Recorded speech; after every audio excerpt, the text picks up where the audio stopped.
we have a great episode today, Tipsters. Ashlie and I got a chance to sit down with Jonathan Reitz, and really excited because he is a MCC in the executive coaching world through the International Coaching Federation, which is a master certified coach. As high as you can get, right? I mean, is that a title or what? Master certified coach. I like that. MCC.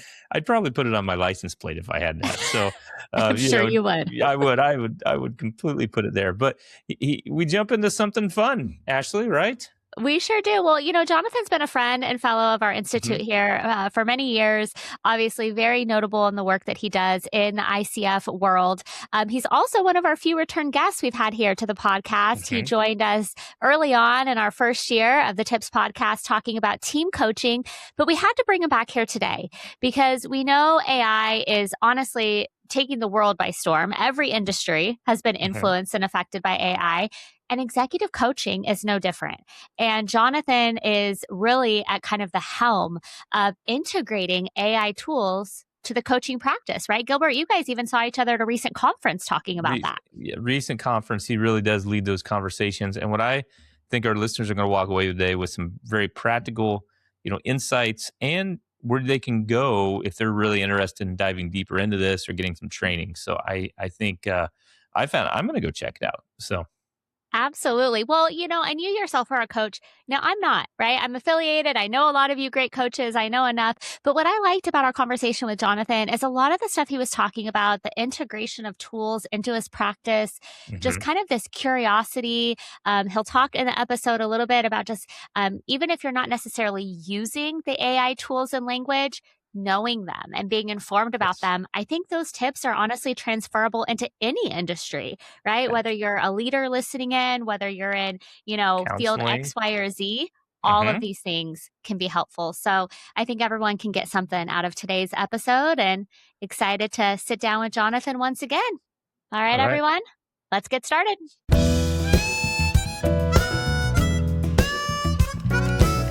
All right, listeners, welcome back to another Tips episode. We are so blessed, so excited to have our friend Jonathan Reitz with us, who is one of our few returning guests. So thank you, Jonathan, for being with us today. You have just a tremendous amount of knowledge and background, and we're going to get into a topic today that, I don't know, might make people a little twitchy. We'll see.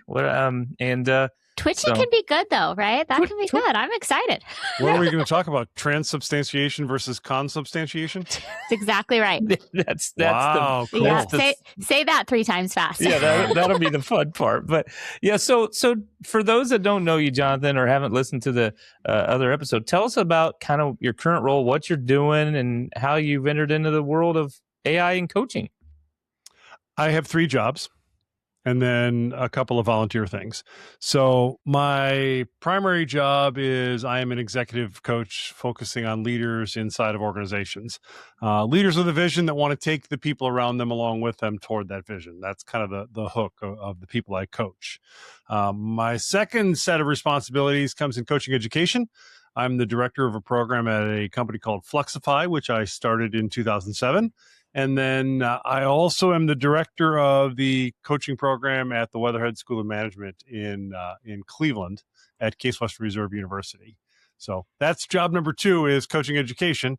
And then job number 3, I work with a startup called CoachBot AI, which is about the intersection between human coaching and the things that AI tools do exceptionally well.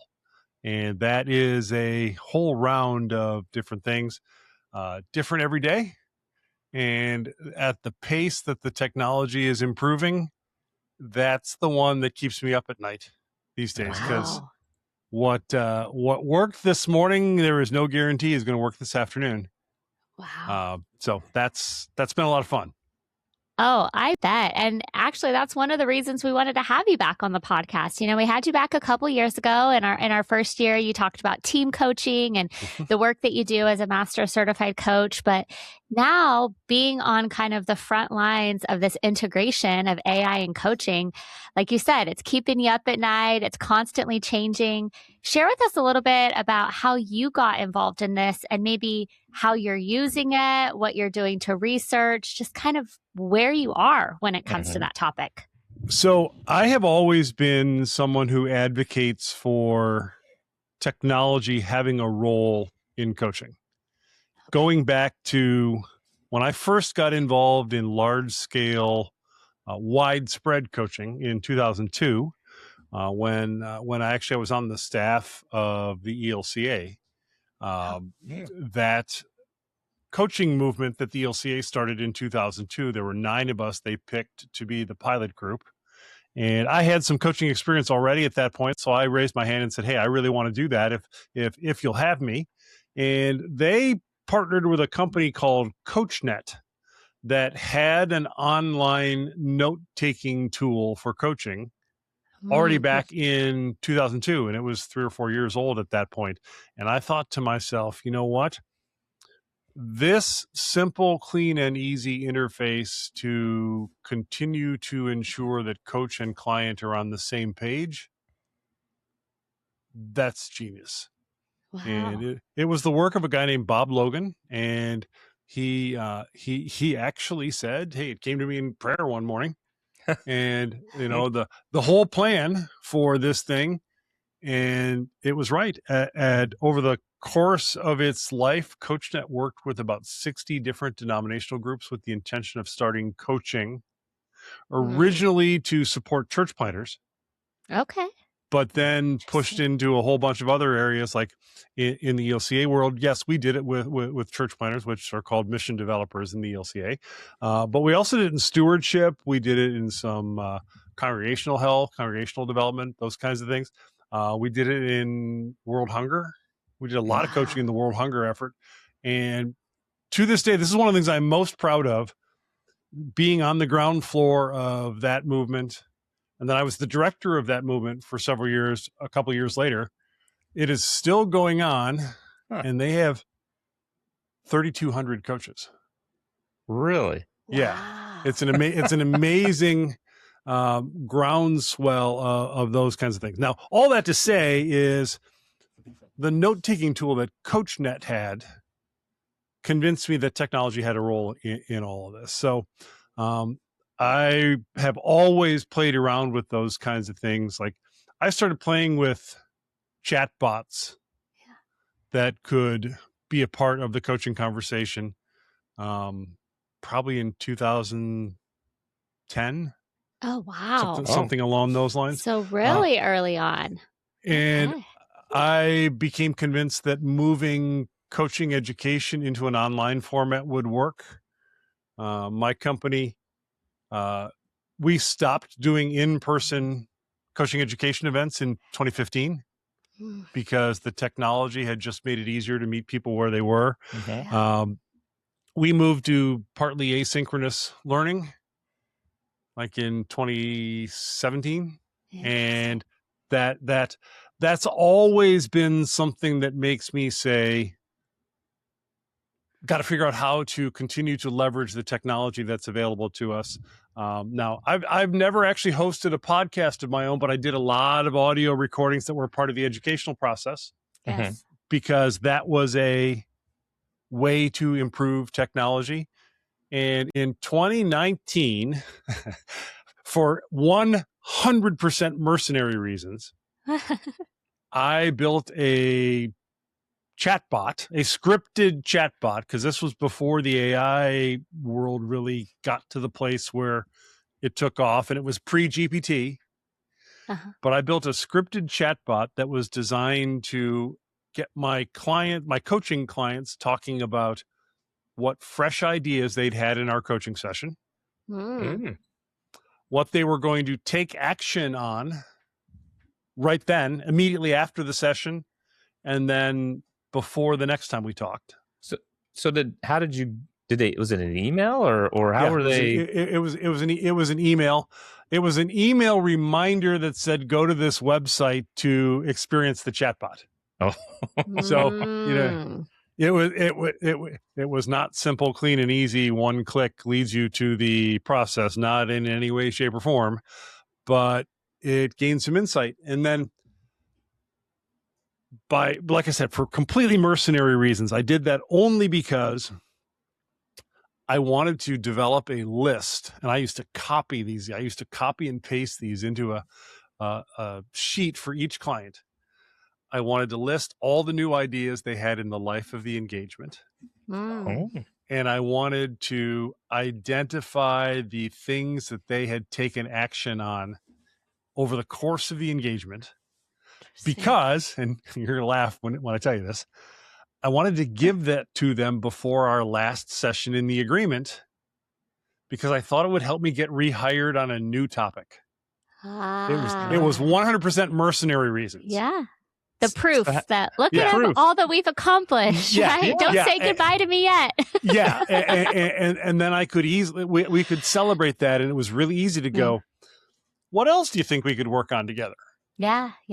Now, I wouldn't do that. I learned very quickly not to do that if we hadn't met the session objectives, why the engagement existed in the first place. Right. But that's so all this to say that it is way easier to do those kinds of things now with the benefit of AI tools. Yes. Sure. Yeah. Than it ever has been before. And all right, full disclosure, I built a tool like this for this kind of follow-up on a platform called make.com. This would have been in about 2022.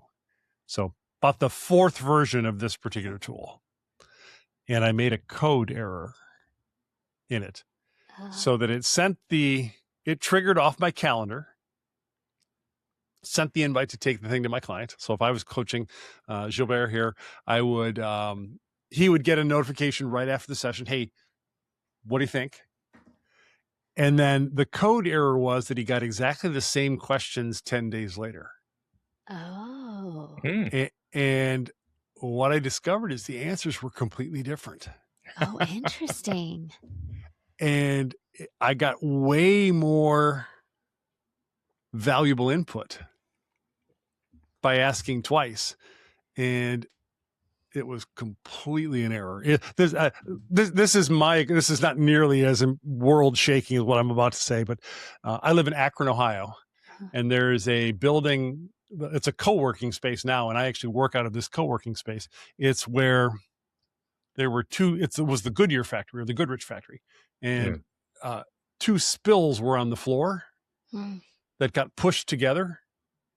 And that is the foundation of vulcanized rubber that is in all of our car tires now.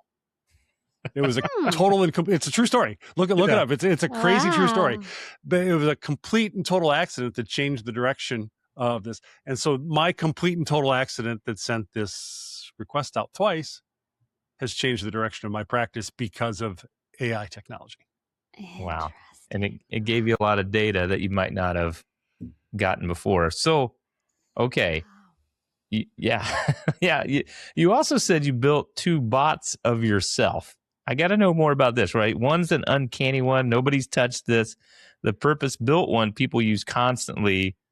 What's the difference here? Replica, a tool. What are you doing here with these bots? Okay, so yeah, the second one, the purpose-built one, that's the one I was just talking about. The in-between sessions. Okay. That asks very specific questions that build on what went on in the session. Okay. And that's pretty important to understand that it's designed for a purpose. And that's the first big thing to learn about an AI deployment in coaching is you got to be crystal clear on what problem you're solving. Okay. Yeah. Or else there's not really a good reason to deploy that tool. So I'll throw that out for your consideration. Now, like everybody in the coaching world, when the whole bot thing happened, the coach bot thing, the coach replica bot thing started happening pretty significantly 2-3 years ago. I went, you know what? I wonder if my clients would like that, would like having access to Jonathan 24 hours a day, because we've all had coaching clients where the real light bulb moment happens at 9:45 on a Tuesday night. And, you're not going to call your coach at that time. Yeah. Well, some clients are, but most clients Yeah. don't call their coach at that time. So I thought, you know what? I'll build a Jonathan bot for those moments, because I bet there's a lot of them. And worked really hard to make it sound like me, to integrate my particular approach. It does sound like me. My wife flat out says it's a little bit unnerving how much it sounds like me. She's like, I don't like this thing. This is weird. Yeah. And not a single one of my clients cares in the least that that's out there. So nobody uses it, huh? Because it doesn't solve a specific problem. It's just available. It's just there. The follow-up tool absolutely solves a specific problem. Now, I've played around with a couple of other options.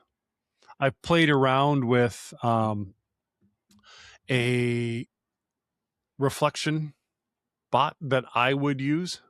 Okay. After the session about, hey, what did I do well? What did I not do well? It's a complement to supervision, in the coaching world, because I personally think of supervision as an extension of individual reflection. And if I'm not reflecting individually, the likelihood that my supervision is going to be really effective is pretty low. Yeah. So I thought, you know what? I'm going to build a tool that'll help me with that. Mostly because I wanted something to help me stay on schedule. Yeah. So I built this thing and I set it up to nudge me, I don't know, every 10 days or something like that. And I've now been using it long enough that when I know there's something I need to talk about, I'm counting the days till it's going to nudge me. Oh, really? Oh, interesting. Or I will occasionally go find it and say, all right, let's get at this. Let's see what interesting insight might be nagging at me today to get a sense of where it might go. And that's been fun. But without that lesson that, hey, it's got to solve some kind of problem. Right. Nobody cares. Well, it has been my experience that nobody cares. That's really interesting, yeah. Jonathan. Okay, so you're talking about how the initial bot, the one that could be available to your clients at 9:45 at night on a Tuesday, wasn't as successful, but yet the one that you use kind of for your own personal growth and reflection to kind of enhance and improve your own coaching, because it was kind of solving that problem, has been so much more successful now for you. And then I'm assuming also for individuals that you supervise. How have you maybe been able to incorporate that for them? I share that with just a small number of other coaches. Okay. And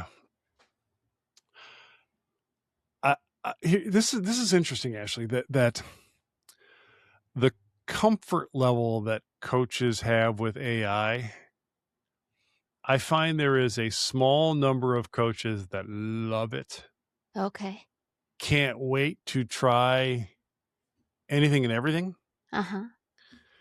And would you consider you one of those? Oh yeah. I'm beyond that. That excites you because it keeps you up at night, you mentioned, right? What's coming tomorrow? Well, I'll let you behind the curtain on me. I'm really intrigued by how everything in 2026 is becoming interdisciplinary. You used to be able to make a great life having one pretty tight skill. Yeah. And I'm not. This is Jonathan's opinion. This and $7 will get you a cup of coffee. $11 will get you that cup of coffee where Gilbert lives. I think so. Yeah, depends on the day. Depending on the day. But this is my opinion, so I got no facts to base this on. Excellent. But anecdotally, I've talked to a lot of people that say this, saying, hey, that single interest, that single area of what Cal Newport would call career capital. Uh-huh. It's not opening doors like it used to. So I keep looking at people and hearing stories of, you know what, I had to go add this skill to my core skill set and it's now functioning as a multiplier, or I had to default to coaching not as a business development strategy, but as an operating system. And it's now causing me to think differently about my opportunities and about the world I live in. And that feels really good. Yeah. So I think we have to consider, hey, what short list of skill families on which are we going to rely rather, Right. and go from there. Like in my case, I think it's human development. I think it's coaching skills. I think it's AI. And I think it's measurement, because the coaching conversations that can't measure their outcomes, are those really coaching conversations? I don't know. The former engineer in me wrestles with that. Yeah.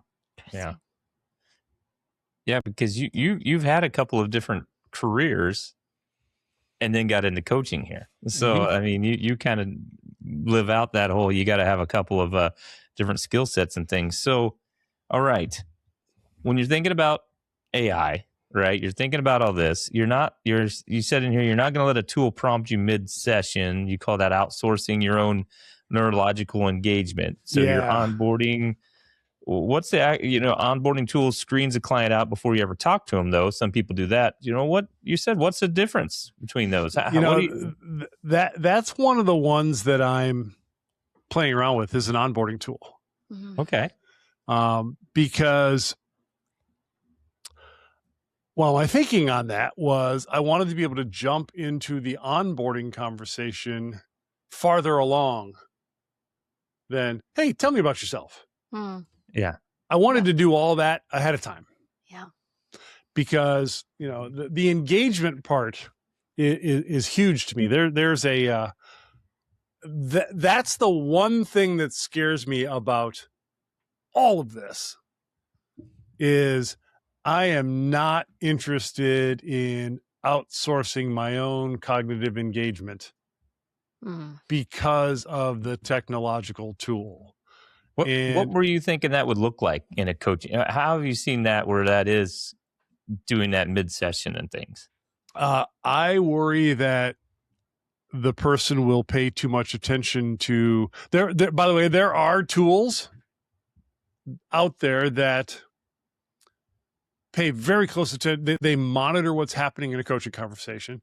And there is an open chat window between coach and AI tool, where the AI is making summaries, making observations. And I don't want that, because I want to work on the summary, because that's a part of my connecting with the client. Right. Yeah. And I want to work to take on the client's language, because that's a part of the unique experience of working with me. And if I'm honest with you, I want to work on helping them convert insight into action after the session. I don't really want someone telling me, hey, here's some great opportunities. Here's some great ideas for how you could help them move farther down the road. That to me is the human to human component that is unique to working with me. Yeah. Now, all this to say is that there's a tremendous amount of, this being the Concordia University podcast, I'll use this reference. There is wailing and gnashing of teeth about what engagement with AI does with for our thinking skills. Right.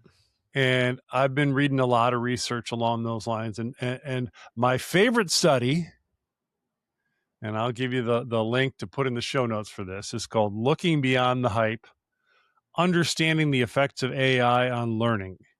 Mm. It's Bauer, Greif, Grester, Scheider, and Saylor from this time last year.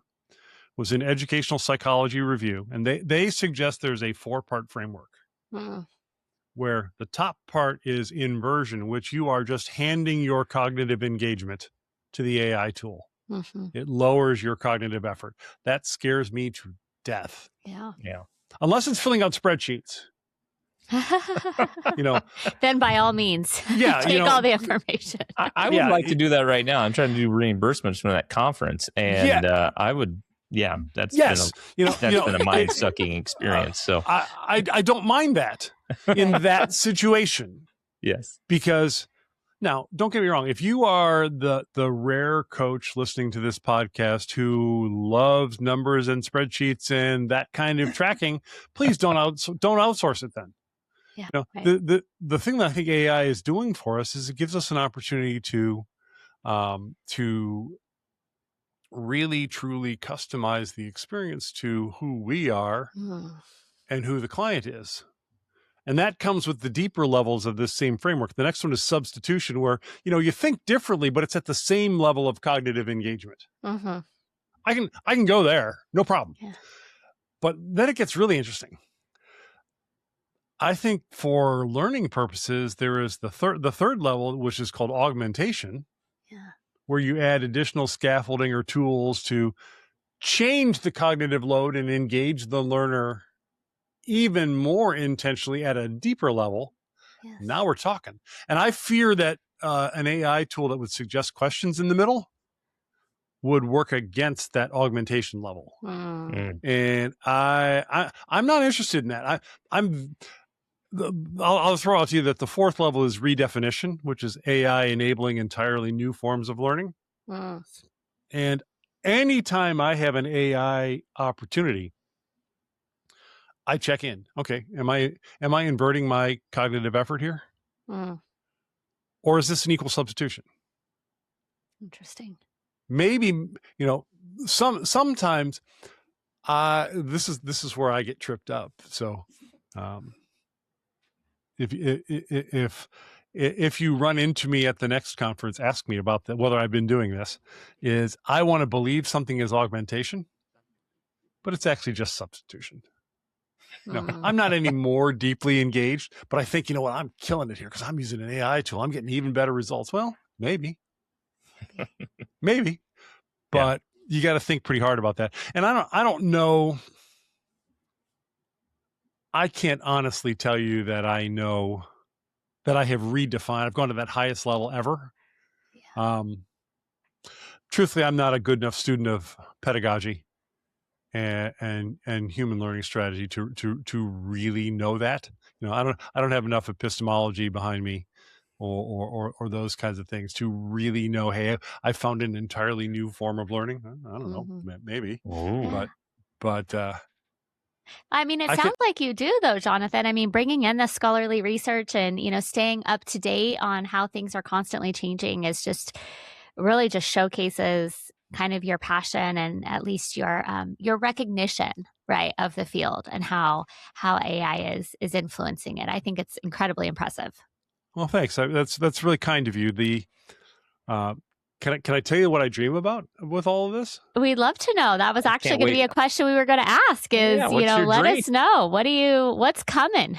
All right. So I don't know if this is coming or not, but I think this is within reach for the first time. So I grew up here in the Cleveland area. One of the things my dad and I shared was the Cleveland baseball team, then called the Indians, now called the Guardians. Right. One of my great joys on earth is to this day to watch the Cleveland Guardians. And fortunately, I married well, and my wife feels the same way.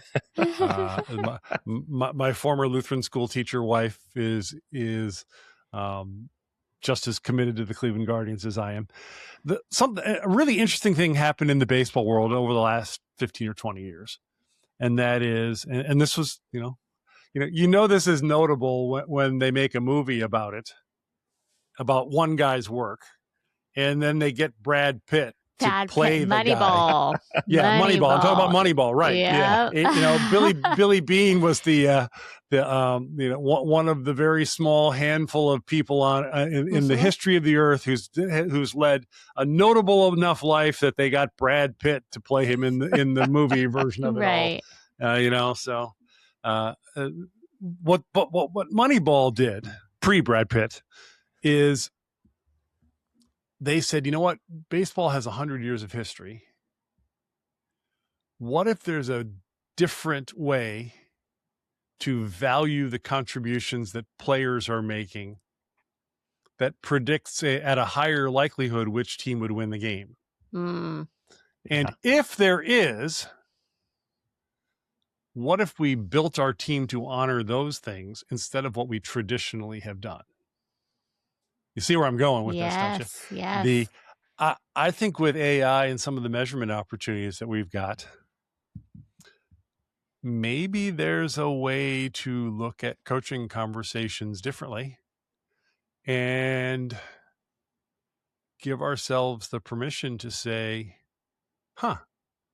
maybe we could value other things in the coaching engagement that would predict client effectiveness, client change at an even higher rate. And maybe if we built a team of coaches or a team of coaching experiences in the right way, we could change organizational culture faster and deeper, just like Billy Bean did with the Oakland A's.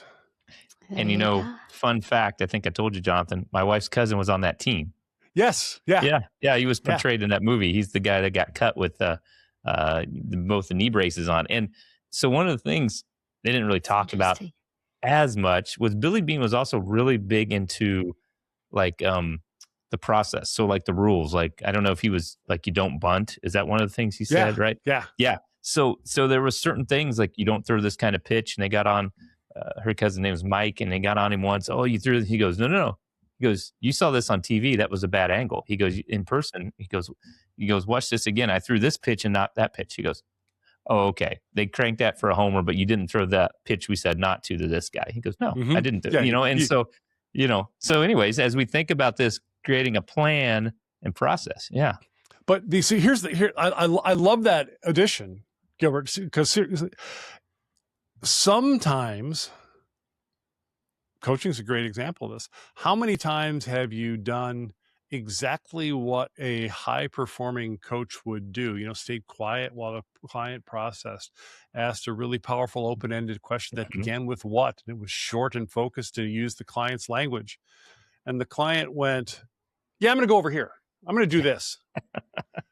And what I think we have the opportunity to dive into, and what I really hope technology makes possible for us, is challenging us to value the connection in such a way that the likelihood that the client gets the meaningful thing they came to coaching for quicker, more deeply, in a more actionable way.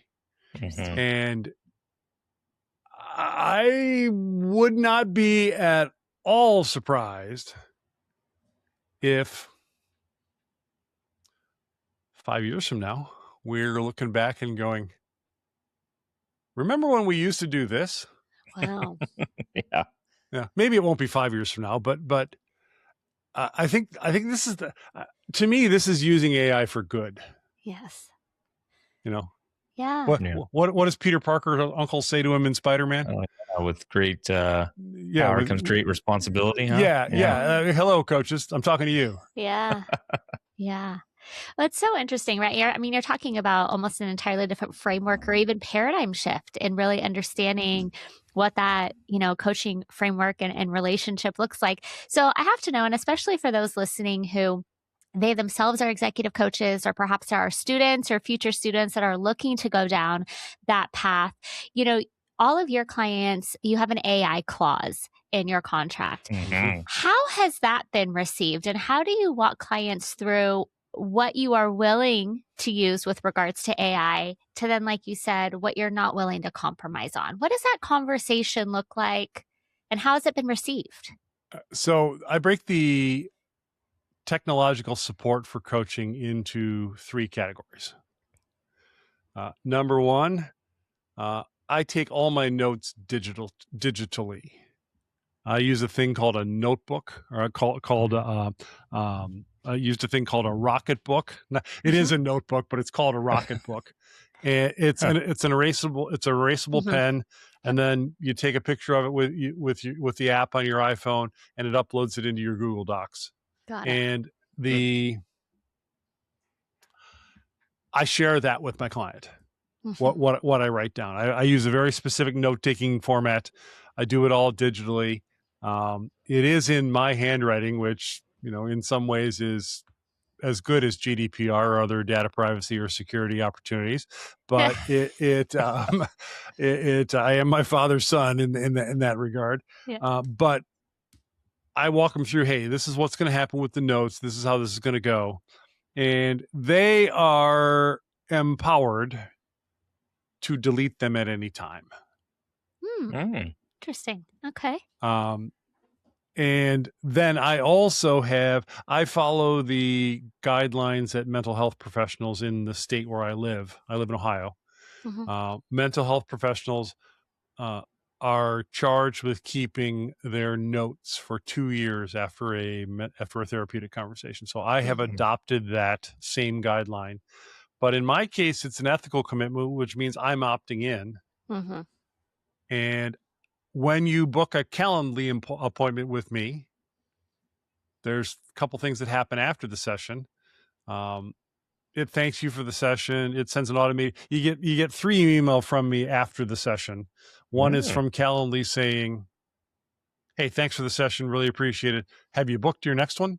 And then you get the 2 AI nudges. The first one comes 4 hours after the fact.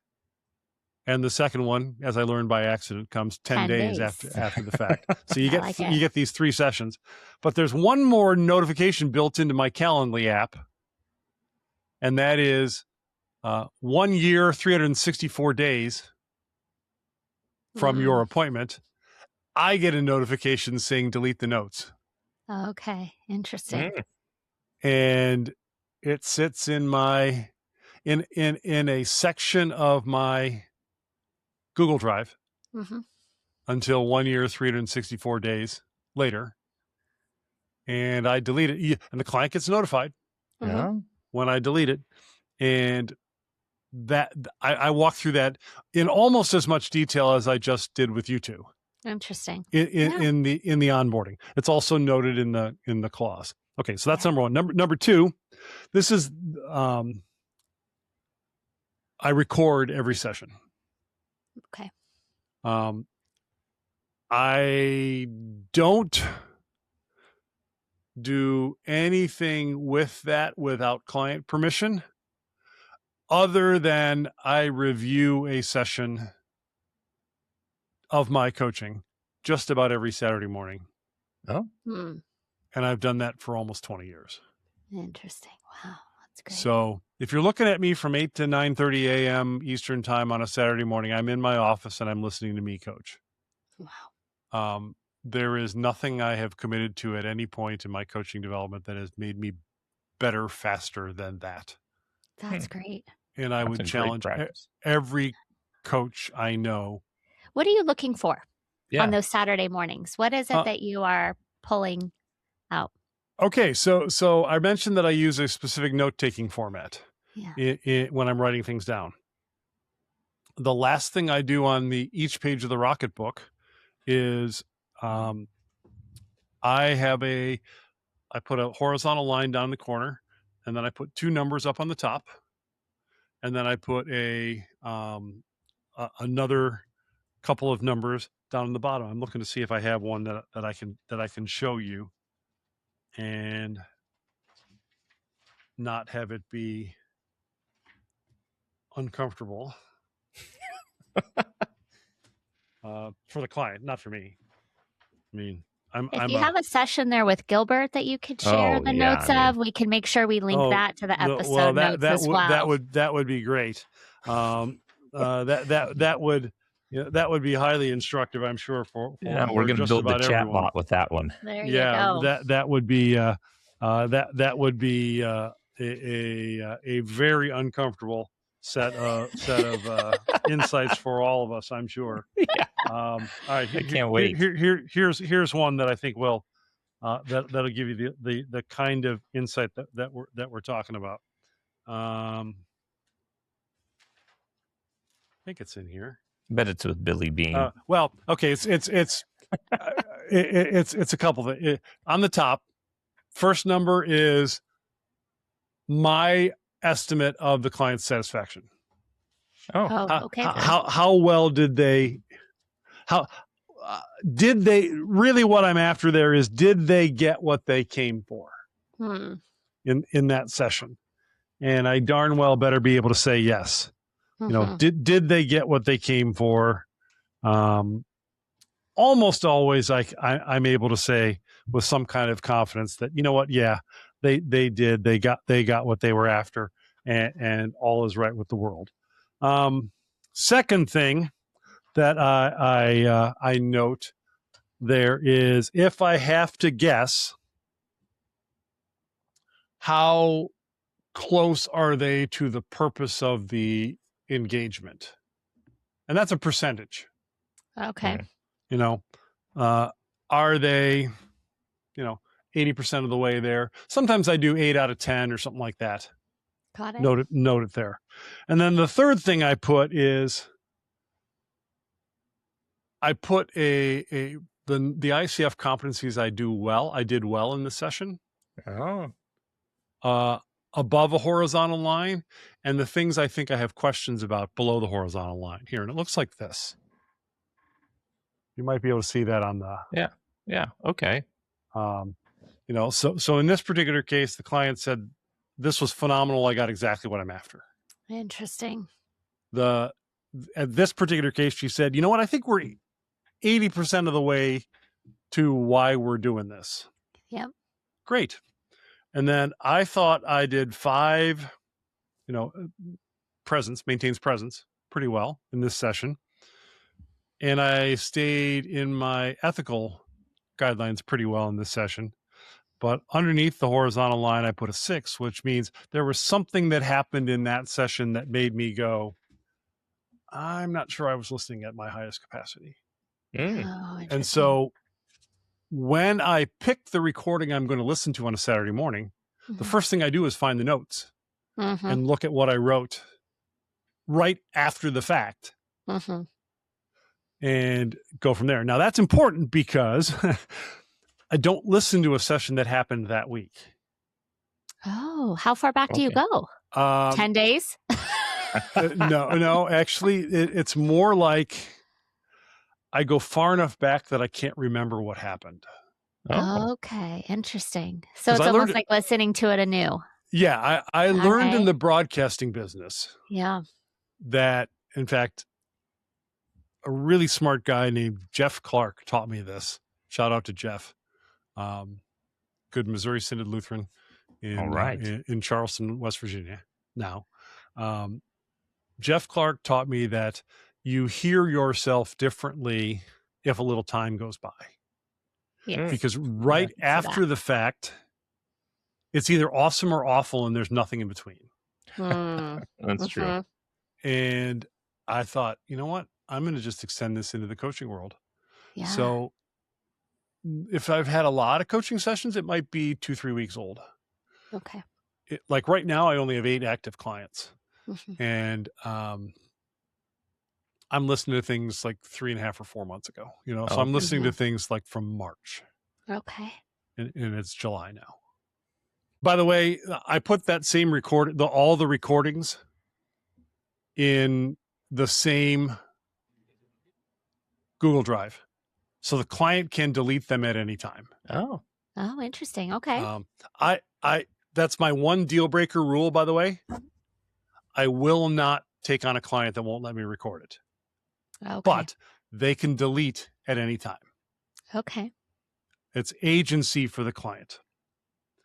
And then the same is true for the AI tools. Like I said, I have an AI onboarding tool that I'm playing around with. I'm not sure I'm going to keep it, but I'm playing around with it. Yeah. I have this post-session AI tool that I like clients to use. And then I have a reflective practice tool that I use as well. But on a relationship by relationship basis, it is the client's call whether I use those. Mm. Yes. And that's in the contract. I have them initial that they have read the provision in the contract. And then in the onboarding, which is after intake, it's after I have a signed contract, we go over the details and I have them tell me what they're okay with. And then I send them another DocuSign. Interesting. And they sign, I'm okay that he takes notes and that I understand I'll be able to delete them. I'm okay that we record the conversation. I understand that I'm going to be able to delete them. And then the section is I opt in or I opt out of the AI tools. The one other thing I will say that on occasion I do also upload a transcript of a session into an AI tool that I use to evaluate. Sometimes it's evaluate coaching behavior. Sometimes it's build out a structured calendar for what the client said they were going to do, but they have to opt in on that too. Oh, okay. Oh, interesting. The moral to the story, and please coaches hear me on this, the client can never ever be surprised, never ever under any circumstances. They cannot be surprised that there is AI in the conversation. They should never ever be surprised because you have been overly transparent about how you're going to use technology to make good things happen for them. Yes. And if they're not comfortable with it, because you're committed to serving, you're going to step back and go, you know what? Okay. We'll pretend it's 2004. Yeah. We can even talk on the phone if you want. Yeah. So interesting. Wow. So that was a long answer to what seems like a simple question, but I really do believe in over communicating on this particular topic. Yeah. Well, you don't want any surprises, right? Yeah. I mean, because everybody in their world now, they're afraid, when you're talking near their phone, all of a sudden on their feed for Facebook or whatever, if you talk about, I don't know, whatever. Trip to Hawaii. Trips to Hawaii, you get nothing but trips to Hawaii or trips to Ohio or wherever and stuff. And so, they want to know a little more. So, speaking of, let's not conspiracy on all of this, but I will say, I don't believe for 1 second that our phones aren't listening. Yeah, and that says to me, if you're really committed to privacy, confidentiality in your coaching, maybe your phone should be in the other room. True. Mine is not. Good to know. Well, okay. So we talk about all this. Some of our listeners are into coaching. They might know where some of this is. Some people are like, oh, this has piqued my interest. Where do people go to find out more information about AI coaching, what's going on, what you're doing, all of this? And perhaps maybe which tools are right for them to start with, right? I mean, because we're talking to you, Jonathan, who's so ahead of the game. And I mean, you've studied this before it was even a thing, right? But I'd love to know, where can people go for more information or how do they kind of, get their feet wet with this? I'm going to throw a couple things at you. Okay. Number one, right now, there is a Anthropic, the company that runs Claude, that, John Townsend is tied to, has done some work with. They are offering free AI fluency courses that are tremendous. They update them on a regular basis. They're built around, hey, what actually happens here? How does all of this work?